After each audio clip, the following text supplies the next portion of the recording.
Hey there, we're looking at page 227 in our math book, and we're on lesson 21. That is unbelievable. We're going so rapidly. Um, so we're looking at, it says, getting the job done, speed, work, and measurement units. Remember, we've been working on unit rates. So conversion tables contain ratios that can be used to convert units of length, weight, and capacity. You must multiply the given number by the ratio that compares the two units. So this first practice part says identify the ratios that are associated with conversions between feet, inches, and yards. So 12 inches we know is equivalent to 1 foot. And then it says the ratio of inches, so inches was 12, to feet is 1. Okay, we can do this. Well, 1 foot is equivalent to 12 inches. So the ratio of feet to inches is 1 foot to 12 inches. Then we have 3 feet equals 1 yard. And I've got some yardsticks over in the corner of the room. And the ratio of feet to yards is 3 feet to 1 yard. 1 yard is equivalent to 3 feet. Notice how they've just kind of reversed this. The ratio of yards to feet is 1 to 3. Okay, that seems doable. Let's go to the next page, see what we're asked to do. It says, work with your partner to find out, well, you don't really have a partner. Work with yourself, that's one word, to find out how many feet are in 48 inches. Make a ratio table that compares feet and inches. Use the conversion rate of 12 inches per foot or 1/12 foot per inch. So it told me to make a ratio table. So I'm thinking I'm going to go feet to inches. Okay. And I'm going to go, well, with 1 foot, I know I have 12 inches. And with 2 feet, I know I double that, I've got 24. And I know with 3, I've got 36. And I know with 4, I've got 48. I don't know how far I have to go, but let's see. It said right here, 48 inches. How many feet are in 40 inches? 48, there are 4 feet in 48 inches. And then we've got our ratio table, use the conversion rate of 12 inches per foot or 1/12. I think we are good there.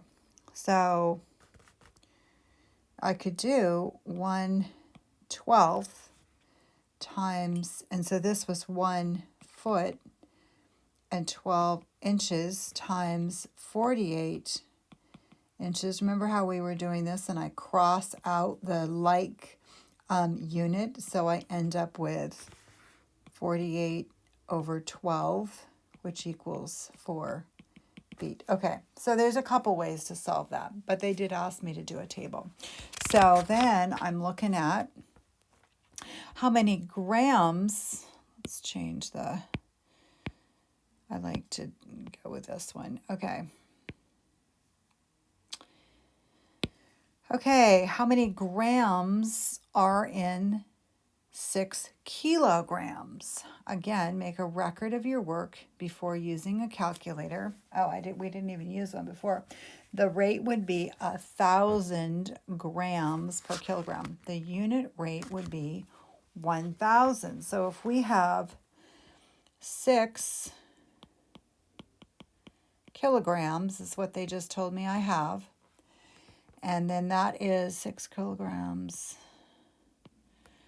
Okay.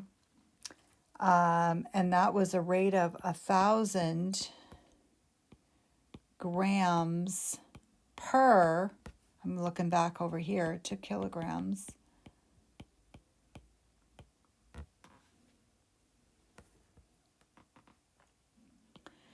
So kilograms is the like unit. I'm going to do a multiplication sign here.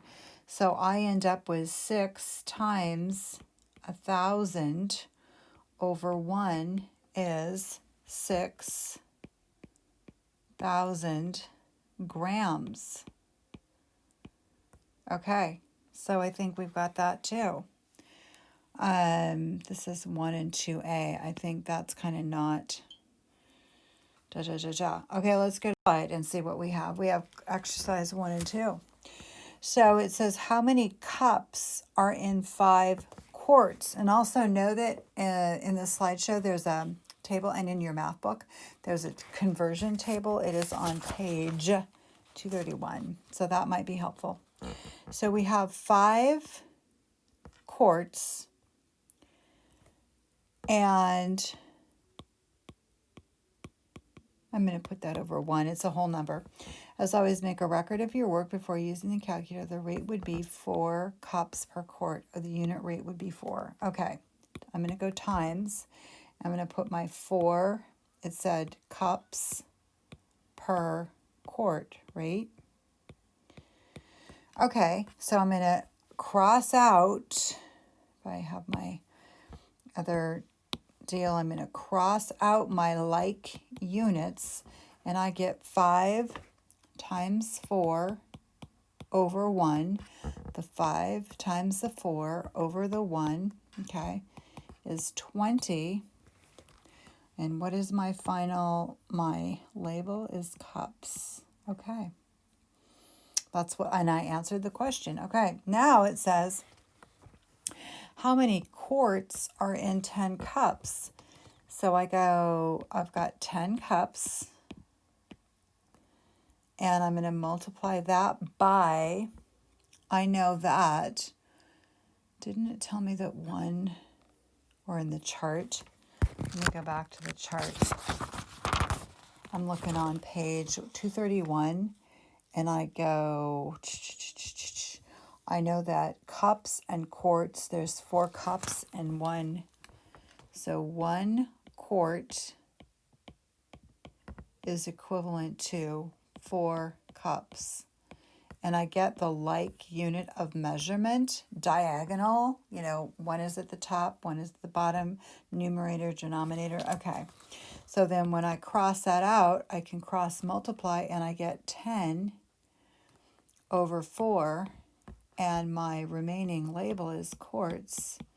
So guess what? I have to do some, okay, so 10, let me do this.